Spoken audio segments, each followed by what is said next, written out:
کہ میں کوئی بہت بڑا چترویدی نہیں ہوں، بس ایک طالب علم ہوں اور طالب علم کی حیثیت رکھتا ہوں۔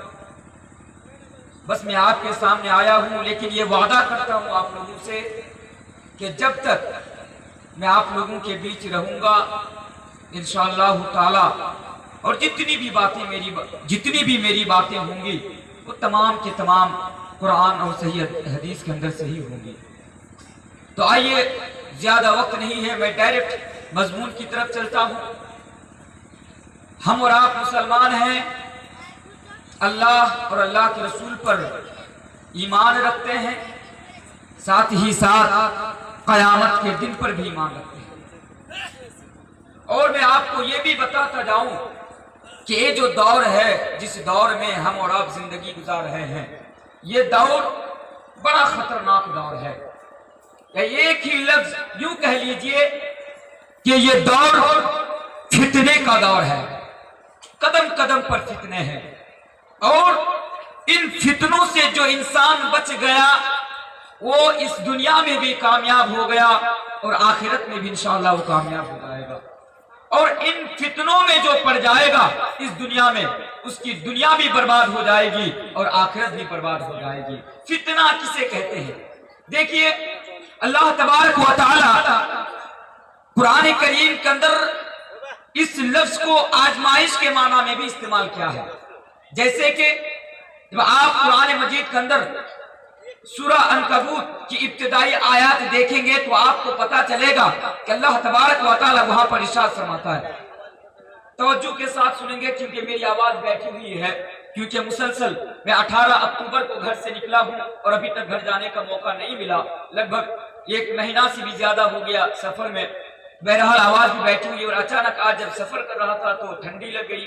تو آپ سے گزارش ہے کہ آپ لوگ توجہ کے ساتھ سنیں گے۔ اللہ تبارک و تعالی فرماتا ہے، الف لام میم احسب الناس ان يتركوا ان يقولوا آمنا وهم لا يفتنون۔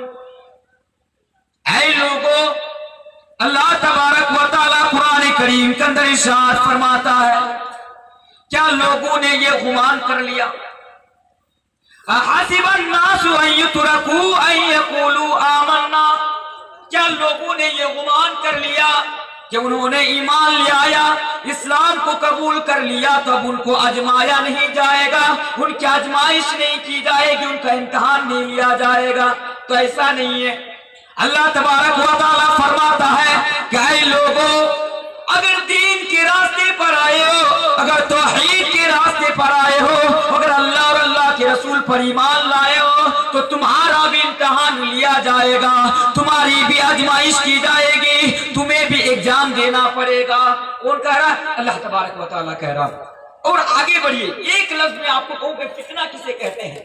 فتنہ ہر اس چیز کو کہہ سکتے ہیں جو چیز ہمارے دین کے لیے اور ہمارے ایمان کے لیے خطرہ ہو، ہر اس چیز کو جس سے بچنا بہت مشکل ہو، ان تمام چیزوں کو فتنہ کہہ سکتے ہیں۔ اسی دور کے بارے میں ایک حدیث میں آپ کے سامنے پڑھتا جاؤں کہ اللہ کے پیارے نبی جناب محمد رسول اللہ صلی اللہ علیہ وسلم اپنی امت کو آگاہ کرتے ہوئے یہ فرماتے ہیں، کیا فرماتے ہیں؟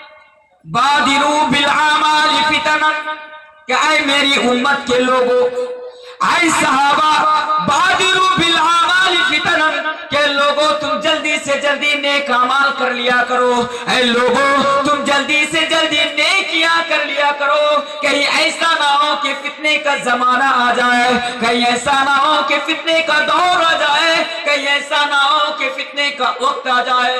اللہ کے نبی فرماتے ہیں کہ تم لوگ جلدی سے جلدی نیکیاں کیا کر لو، نیک اعمال کر لیا کرو، کہیں ایسا نہ ہو کہ فتنے کا زمانہ آ جائے۔